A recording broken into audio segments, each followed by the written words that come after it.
Já começou o prazo para a declaração do imposto de renda e quem vai nos ajudar a tirar todas as dúvidas é o professor Antônio Cláudio, que já está aqui conosco. Seja bem-vindo, professor. Gostaria de agradecê-lo pela presença, muito obrigado por ter vindo. As ordens, Joelson. Muitas dúvidas dos telespectadores, todos a respeito do imposto de renda pessoa física. A declaração já começou. Vamos ver aqui as informações em torno da declaração do imposto de renda. Quem precisa declarar? Quem recebeu rendimentos não tributáveis acima de R$40 mil ou quem recebeu rendimentos tributáveis até R$28.123 e pessoas jurídicas. Professor Antônio Cláudio, qual a diferença entre um rendimento não tributável e um rendimento tributável? Vamos começar pelo tributável, Joelson. Tributável é tudo aquilo que você recebe como salário, como pensão, como aposentadoria, acima de determinados valores que você vai ter que efetivamente declarar. Os rendimentos não tributáveis são lucros que você recebeu de alguma empresa, são rendimentos que você teve que não se enquadram efetivamente numa renda assalariada. Certo. Esses são classificados rendimentos não tributáveis. Então, quem recebeu algum dinheiro, ele tem que ir lá na declaração de imposto de renda e verificar, será que esse dinheiro se enquadra como tributável ou não tributável? E aí poder fazer essa declaração.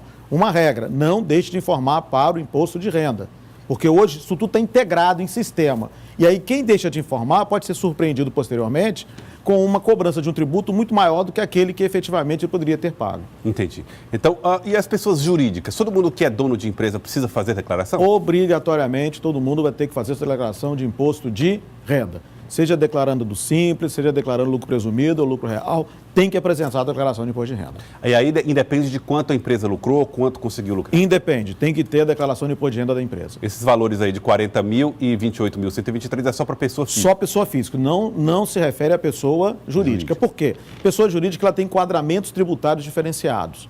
Então, por ela ter enquadramentos tributários diferenciados, ela tem que fazer a declaração de imposto de renda dentro do seu respectivo enquadramento tributário. Certo. Bom, então tá aqui, ficou claro.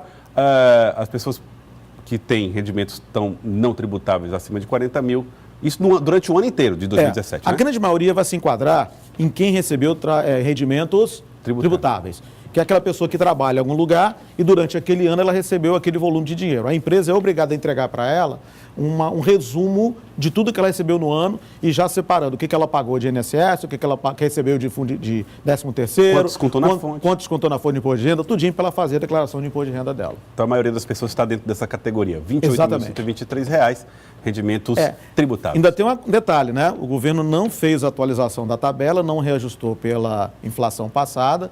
Essa aqui é o mesmo valor de anos anteriores. Isso significa que, apesar do governo não ter aumentado o tributo, mas como não reajustou a tabela, quem ganhou mais um pouquinho, que não pagava, passou a pagar. Então tem que ter cuidado. Mais pessoas passaram a pagar, imagino. Isso. Às vezes, quem não pagou no passado, eu não pago imposto de renda, eu fico tranquilo.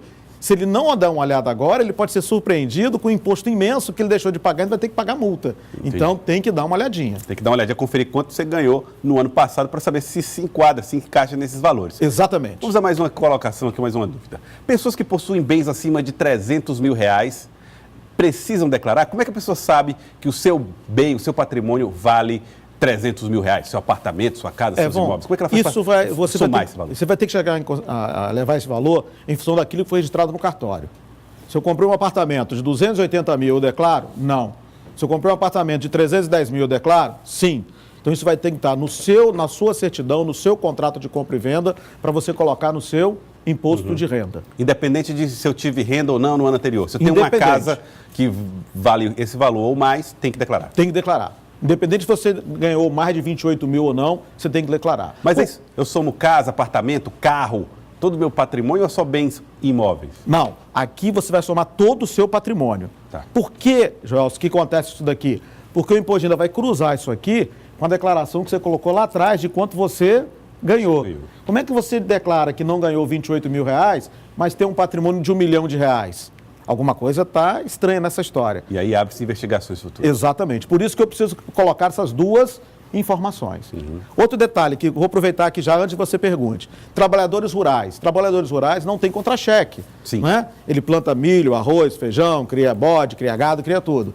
Se ele teve uma renda anual a mais de R$140 mil, 140 mil reais, vai dar o quê? 11 mil e poucos reais por mês, ele vai ter que fazer declaração de imposto de renda também, ele não está isento. Se ele ganhou menos do que isso, também não precisa fazer declaração de imposto de renda. Muito bem. Vamos aqui à próxima informação. E aqui vamos falar de um assunto que é mais moderno, que são os bitcoins.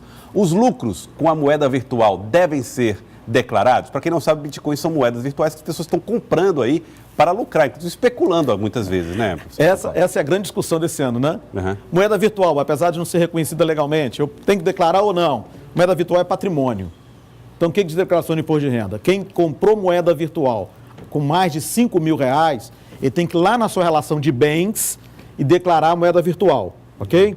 Se ele lucrou com ela acima de 35 mil reais, ele vai ter que recolher ganho de capital. O que é ganho de capital? É o lucro que você teve vendendo ou comprando algum ativo financeiro, que pode ser ação, pode ser Bitcoin, pode ser fundo, pode ser um monte de coisa.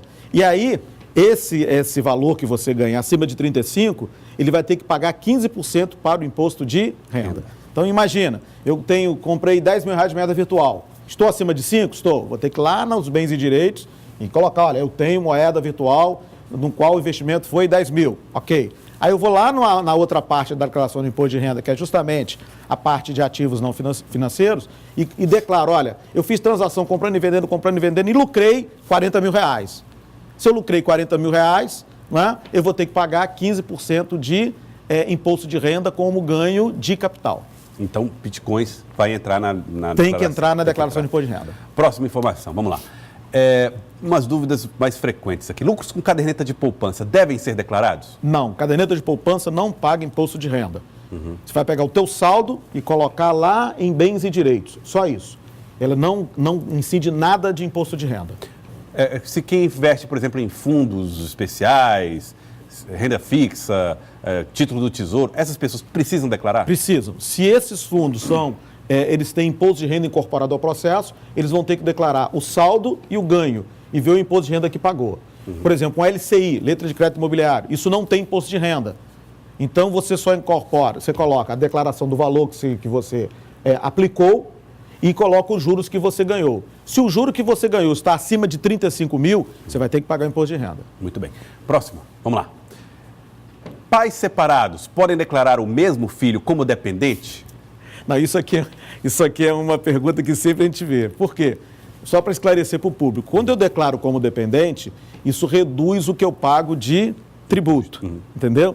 Então, é a mesma coisa que eu pegar a mesma pessoa e diminuir o tributo em dois lugares distintos. Isso não pode ser feito. Transformar uma pessoa em duas. Exatamente. Isso não pode ser feito. Ou seja, quem se declarou na declaração da mãe, eu não posso colocar na declaração do pai. Se eu fiz a declaração do pai, eu não posso colocar a declaração da mãe. Agora, se ele é dependente da mãe e Sim. o pai paga a pensão alimentícia, como é que pode fazer? Não, aí a mãe que vai declarar, ok? O pai vai declarar a pensão alimentícia. Aí ele pode declarar separado? Pode, ele vai declarar a pensão alimentícia. E o pai vai declarar, a mãe vai declarar o dependente. Muito Exatamente. Bem. Próxima dúvida, vamos lá? É necessário colocar CPF de todos os dependentes na declaração? Veja, essa pergunta a gente tem que ter um cuidado muito grande esse ano. Por quê? Até ano passado era obrigatório o CPF das crianças até 12 anos, ok? Agora não, agora é obrigatório o CPF das crianças a partir de 8 anos. O que a Receita está fazendo? Ela está trazendo cada vez mais para 0 de idade. Uhum. Por quê? Para que todo mundo esteja na declaração de imposto de renda. Então, filho, até de 0 a 7 anos, você não tem como colocar CPF que não tem essa obrigatoriedade. Mas filhos de 8 anos em diante, você tem que colocar obrigatoriamente o CPF. Muito bem. Próxima dúvida, vamos lá. Portadores de doenças graves precisam declarar? Depende. O imposto de renda ele tem uma relação de doenças que ele considera doenças graves. Porque doença grave é um negócio muito aberto, ok? Então, se tiver dentro dessa relação, ele tem que provar por um laudo técnico que ele tem aquela doença. Então, o cara tem o HIV, vamos usar como exemplo. Então, quem tem HIV precisa declarar imposto de renda? Não, de forma nenhuma, não é? Veja, desde que ele receba receita de aposentos, aposento, reforma e tal. Não um trabalhador convencional, mas aquele que está aposentado, aquele que já tem determinada idade ou se aposentou pela doença. Esse que é que não declara. Mas mesmo assim eu tenho que saber se essa doença está dentro das regras do imposto de renda e mesmo assim eu tenho que ter um laudo técnico dado pelo médico que aquela doença efetivamente é aquela que está na declaração do imposto de renda. Tem que ser um médico da Receita Federal ou pode ser qualquer médico? Não, qualquer médico. Ele vai emitir o laudo técnico e vai me dar sustentação para não fazer a declaração, já que tem doença grave. Eu queria agradecê-lo, doutor Cláudio Cláudio. Eu que agradeço. Pela participação mais uma vez aqui no Jornal. Estamos aí às ordens que for necessário. Muito obrigado pela participação.